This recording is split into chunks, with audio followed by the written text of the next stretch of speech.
Hello everyone, welcome to our channel the ऑटरिंग। पंकज त्रिपाठी अपनी natural acting के लिए फेमस है। पंकज इतने लेजिट एक्टर हैं जिनकी फिल्म्स देखकर आप उनसे रिलेट कर पाते हैं। पंकज की डायलॉग डिलीवरी हो या लाइफ को लेकर फिलॉसफी, पंकज हमेशा हम्बल ही नजर आते हैं। पंकज त्रिपाठी का ये सफ़र इतना आसान नहीं था। उनके इस सफ़र की शुरुआत हुई थी 5 सितंबर 1974 बिहार के एक छोटे गांव गोपालगंज से। पंकज के पिता किसान और पुजारी थे। अब आप सोच रहे होंगे पंकज के दिमाग में एक्टिंग का आइडिया कहाँ से आया। पंकज के गांव में फेस्टिवल होस्ट होते थे जिसमें के नुक्कड़ नाटक में पंकज एक्टिंग करते थे और लोगों से उनको काफ़ी एप्रिसिएशन मिलता था। तब पंकज ने डिसाइड कर लिया था कि उनको एक्टर ही बनना है। पंकज के पिता चाहते थे कि वो डॉक्टर बने, जिनके लिए उनको सिटी में कोचिंग के लिए भी भेज दिया गया, लेकिन पंकज का मन डॉक्टर बनने में कभी नहीं था। पंकज ने डॉक्टरी के लिए 2 बार एग्ज़ाम भी दिया लेकिन वो क्लियर नहीं कर पाए। जब उन्हें कुछ समझ नहीं आया तो उन्हें होटल मैनेजमेंट में ग्रेजुएशन किया। अपनी पढ़ाई के साथ साथ पंकज थिएटर में भी एक्टिंग करते रहते थे और उन्होंने कभी भी थिएटर को करना बंद नहीं किया। होटल में नाइट शिफ्ट करते थे, जैसे दिन में थिएटर के लिए टाइम निकाल पाते थे। पंकज ने 2 साल होटल में काम किया लेकिन उनका इस प्रोफेशन से मन उठ गया। Pankaj as a theatre artist काफ़ी पॉपुलर हो गए थे। अब उनका मन था कि वो दिल्ली जाकर नेशनल स्कूल ऑफ ड्रामा में एडमिशन ले, लेकिन उनके लिए ये इतना आसान नहीं था क्योंकि उनको अपनी फैमिली को बताना था। इस बात के लिए उनके पिता ने मना तो नहीं किया, पर पंकज को कहा दिल्ली जाकर अपने खर्चे खुद उठाने होंगे। पंकज को लगा था NSD में एडमिशन लेना आसान होगा, लेकिन वहाँ जाकर पता चला कि NSD के एग्ज़ाम में इतने बेहतरीन थिएटर आर्टिस्ट आए थे कि पंकज को रियलाइज़ हुआ यहाँ एडमिशन लेना आसान नहीं है। पंकज ने NSD के लिए 3 साल एग्ज़ाम दिए और तीसरे साल में उनका सिलेक्शन हुआ। पंकज 2004 में NSD से पास आउट हुए और उसी साल उनने अपनी वाइफ मृदुला से शादी कर ली। पंकज और मृदुला एक दूसरे को 10 साल से जानते थे। पंकज ने एक इंटरव्यू में बताया था कि मैंने पहली बार मृदुला को देखा था, तभी मैंने सोच लिया था मृदुला ही मेरी लाइफ पार्टनर बनेगी। पंकज ने काफ़ी इंटरव्यूज़ में बताया है कि उनकी वाइफ का सबसे ज़्यादा कंट्रीब्यूशन रहा है उनके एक्टर बनने में। सभी आउटसाइडर्स की तरह पंकज त्रिपाठी ने भी बहुत रिजेक्शन फेस किया है। एक इंटरव्यू में उन्होंने बताया था कि कास्टिंग डायरेक्टर्स मेरे ऑडिशन लिए बिना ही नॉट फिट बोलकर रिजेक्ट कर देते थे। ऐसे में मुझे टैलेंट दिखाने का मौका नहीं मिलता था और लुक्स को देखकर ही डिसीजन ले लिया जाता था। फिट होने लगा था, मुझे घर जाने में डर लगता था। बीवी भी नॉट फिट ना बोल दे, घर का दरवाजा खुले नॉट फिट। पंकज ने 8 साल इंडस्ट्री में स्ट्रगल किया है, जहां उनकी पहली स्क्रीन अपीयरेंस फिल्म रन में थी, जहां उनका बस कुछ सेकंड्स का ही रोल था। खाए थे दरअसल हम 5 रुपए वाला चिकन बिरयानी खाए थे। 5 रुपए वाला चिकन बिरयानी भैया। जब पंकज को रन फिल्म का चेक दिया गया था तब फिल्म की प्रोड्यूसर श्रीदेवी रही थी और उन्हीं का सिग्नेचर चेक पर था।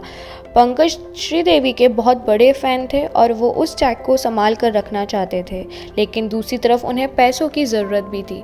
चेक कैश कराने के बाद उन्होंने बैंक से चेक कैंसिल करके वापस भी मांगा था, लेकिन बैंक ने ऐसा करने से मना कर दिया था। टाइम आ गया था 2010। उसी साल स्टार प्लस के एक फेमस शो गुलाल में पंकज काम कर रहे थे। उनकी एक्टिंग देखकर कास्टिंग डायरेक्टर मुकेश छाबड़ा ने अनुराग कश्यप की अगली फिल्म के लिए उनको अप्रोच किया, लेकिन 8 घंटे ऑडिशन देने के बाद भी अनुराग उनकी एक्टिंग से सेटिस्फाइड नहीं हुए। लेकिन मुकेश और बाकी स्टाफ के कहने से उन्होंने गैंग्स ऑफ वासेपुर में पंकज को सुल्तान का रोल दिया। और फिर हम सब जानते हैं कि गैंग्स ऑफ वासेपुर कितनी बड़ी हिट थी और उसमें पंकज की एक्टिंग सबने काफ़ी पसंद की। उसके बाद से ही पंकज फिल्म मेकर्स की नज़रों में आ चुके थे और उनको काफ़ी फिल्म्स ऑफ़र होने लगी थी।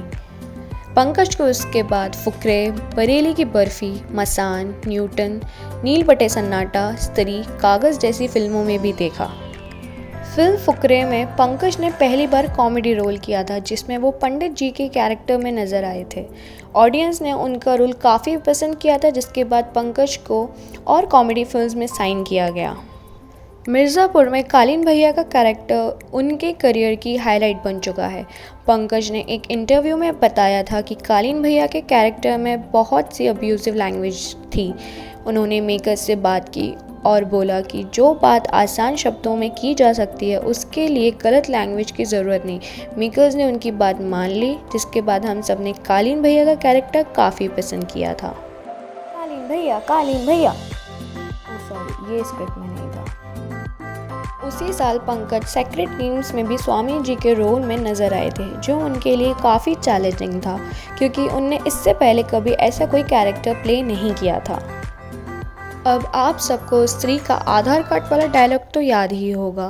को सबका नाम कैसे पता चल जाता है? सबका आधार लिंक है उसके पास। बहुत कम लोग जानते हैं ये डायलॉग एक्चुअल में कभी लिखा ही नहीं था। पंकज ने एक इंटरव्यू में बताया था कि उन दिन मुझ पर आधार अपडेट करने के बहुत मैसेजेस आया करते थे, तो वहाँ से मुझे आइडिया आया।